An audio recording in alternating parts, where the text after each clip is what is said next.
Bonjour famille Père Dieu. On a pensé faire une petite vidéo pour vous expliquer où est-ce qu'on en était par rapport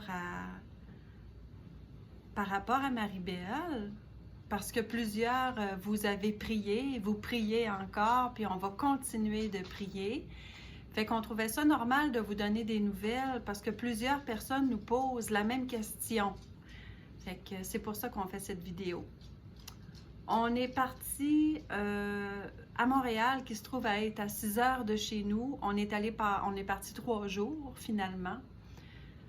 On est allé à l'hôpital Sainte-Justine. On voyait vraiment la présence du ciel avec nous, premièrement en montant. Le nom des villes, le nom des chemins, tous les saints étaient là en y allant puis en revenant. Là. Je trouvais ça vraiment beau. À l'hôpital, on a attendu 3 heures dans la salle d'attente avant d'avoir un premier contact. Là. Ça, c'était symbolique aussi. Puis quand on a été appelé pour enfin voir le médecin, c'était dans la salle 3. Fait que là, je voyais encore des délicatesses de la Trinité.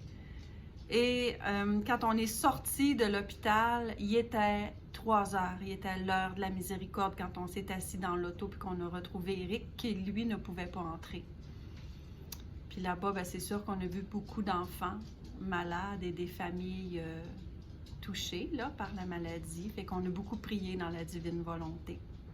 Et là, je laisse parler Marie-Béelle un petit peu sur qu'est-ce qu'on s'est fait dire par le médecin.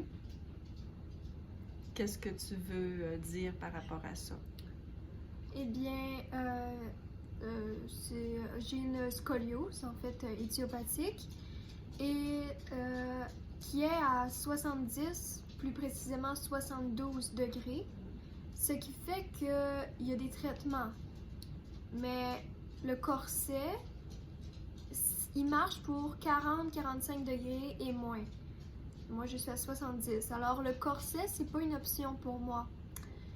Il y avait une autre option que c'était de rien faire, en fait, de juste attendre puis d'analyser, prendre des rayons X quasiment à chaque mois pour regarder comment que ça évolue. Et la troisième option, c'est la dernière option, c'est l'opération, la chirurgie. Et c'est ça, c'est probablement la seule option qui nous reste parce que rien faire, c'est... Marie-Béelle perdrait 1%. 1 ou 2%. Ben, des degrés. Degrés, à chaque année. À chaque année, 1 degré par année. Puis ça, ben, ça diminue la qualité de vie au fur et à mesure des degrés. Et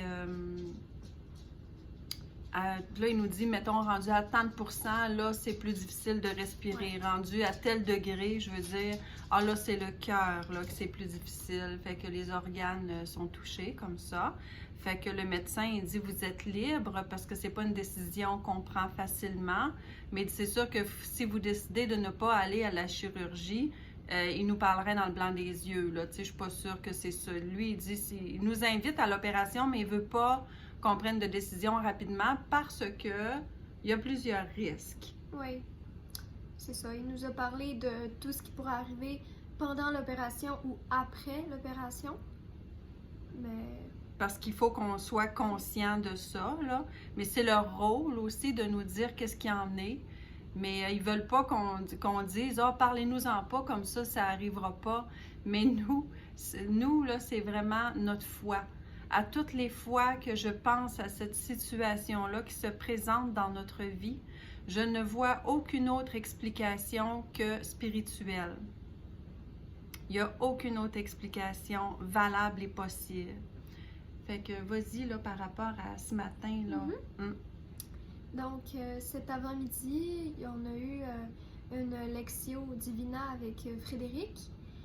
Et j'y suis allée. Et donc, on a lu l'Évangile, on a partagé. Et puis là, j'ai partagé moi aussi. C'est que depuis hier soir, depuis qu'on est revenu à la maison, je suis tellement heureuse. Je suis vraiment heureuse. Puis j'étais allée voir ma mamie chez elle. Puis là, je disais, hey, je suis tellement heureuse. Parce que je trouvais ça drôle, parce que c'est pas parce qu'on a eu des bonnes nouvelles à l'hôpital. C'est parce que je me réjouis à l'avance de ce qui va arriver. Parce que tout ce qui va se passer, ça va être pour la gloire de Dieu. Donc, c'était un peu ça que je vais partager au sujet de l'Évangile à l'Alexio aujourd'hui. Oui, puis l'Évangile qui ont partagé ce matin à l'Alexio, c'est l'Évangile de dimanche qui vient, là. Ouais. L'Évangile où heureux êtes-vous, heureux, heureux. Puis l'autre bout qui dit malheureux, malheureux, malheureux êtes-vous, en tout cas. Ouais. On peut pas citer l'Évangile, mais peut-être qu'on l'écrira dans les commentaires, ça va être plus stable là, comme référence. Ouais. Fait que on veut vous remercier de votre soutien, de vos prières, de votre support, de votre unité dans la divine volonté par la communion des saints, pour la plus grande gloire de Dieu, puis pour la béatification de Louisa Picaretta, Oui. puis pour la venue du règne, du royaume de la divine volonté sur la terre comme au ciel. Amen. Fiat. Amen.